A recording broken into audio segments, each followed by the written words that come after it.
Saswat Panda is a nature photographer based in Atlanta, Georgia. He is known for work that blends environmental science, conservation ethics, and visual storytelling. On many mornings, Saswat Panda is already outside before the city fully wakes. Sometimes he brings a camera. Sometimes he does not. The difference matters.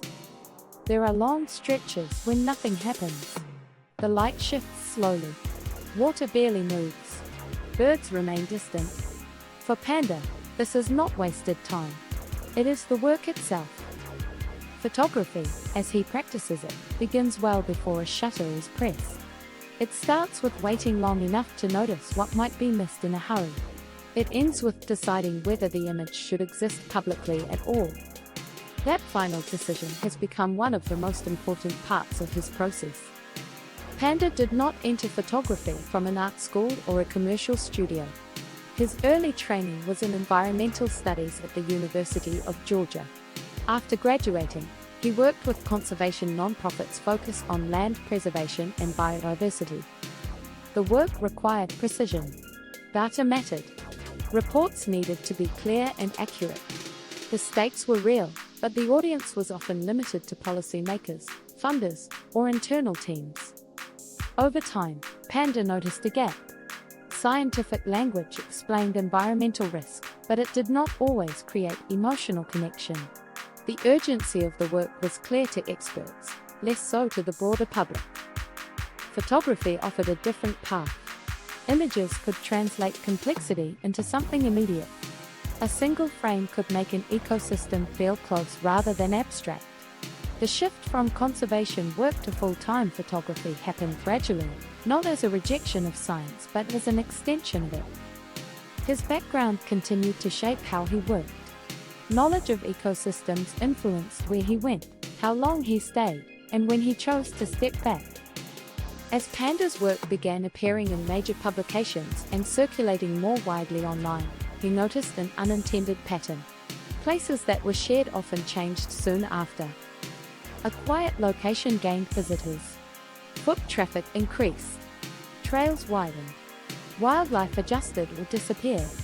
The transformation was not always dramatic, but it was consistent enough to be hard to ignore. The photograph itself did not cause damage. The visibility did. Social platforms had turned images into directions. Geotags and detailed captions made it easy for viewers to follow the image back to its source. Appreciation became a form of pressure. This realization forced Panda to reconsider a principle he had learned early in outdoor spaces. Leave no trace once focused on physical behavior. Stay on trails. Carry out trash. Respect wildlife.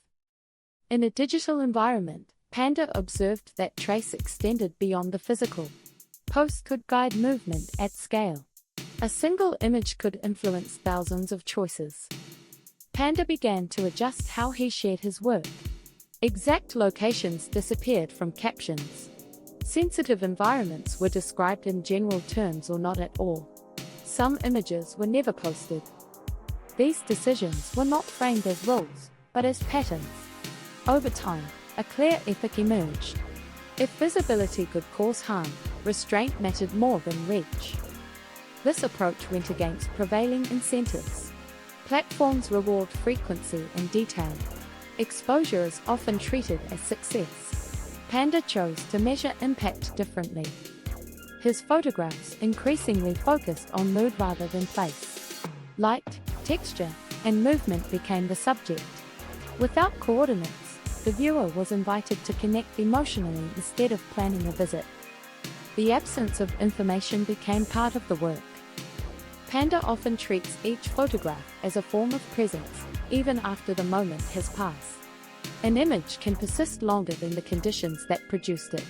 It can influence behavior long after it is shared. This idea shapes how he teaches. In workshops, technical instruction is paired with ethical awareness.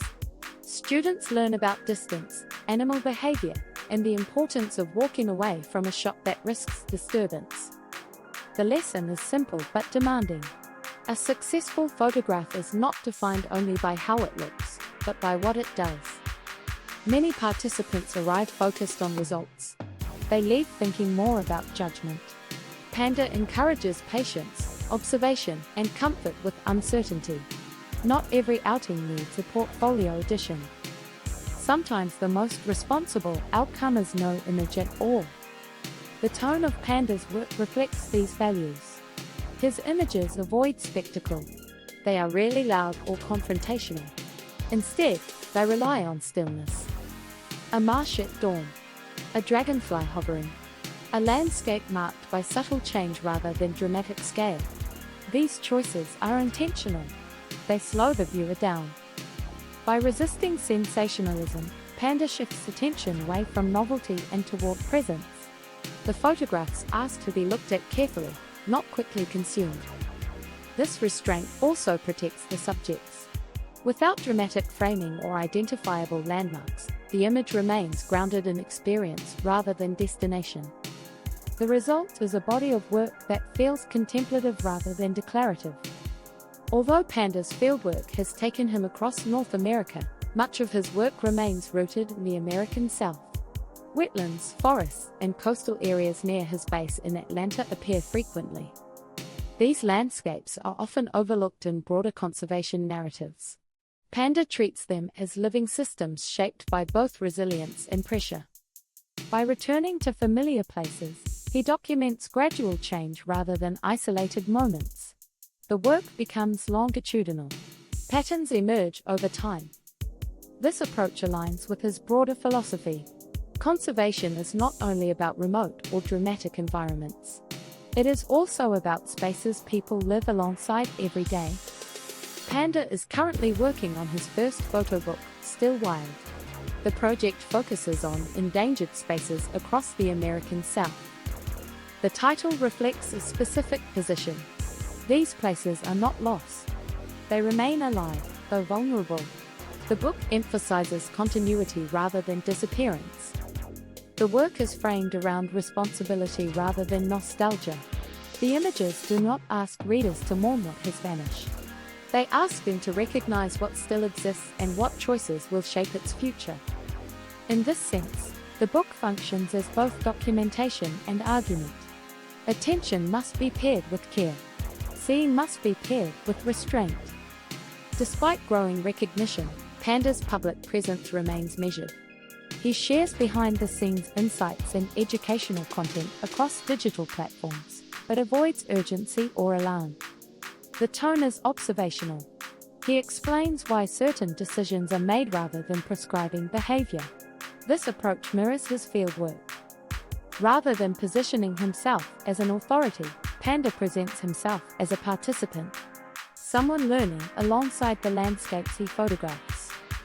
This posture has made his work accessible to aspiring photographers who feel overwhelmed by competition or visibility metrics. The emphasis shifts from growth to depth. Choosing restraint has costs. Images shared less frequently travel more slowly. Omitting details reduces engagement. Opportunities tied to visibility may be passed over. Panda appears willing to accept these trade-offs. The consistency of his choices suggests a long view. Impact is measured over time rather than through immediate response. This perspective aligns with his background in environmental science. Change happens gradually. Systems respond slowly. Short-term gains can create long-term damage. Photography, in this framing, becomes a form of stewardship rather than extraction. The digital landscape has made it easier than ever to share images and harder than ever to predict their effects. Platforms amplify attention without accounting for consequence. Panda's work offers a counterbalance. It demonstrates that influence can be exercised quietly, that professionalism can include refusal, that care can take the form of omission. For readers, the takeaway is not limited to photography. The broader lesson applies to any act of sharing. Visibility shapes behavior. Attention is not neutral. Panda's career shows what it looks like to treat that fact seriously.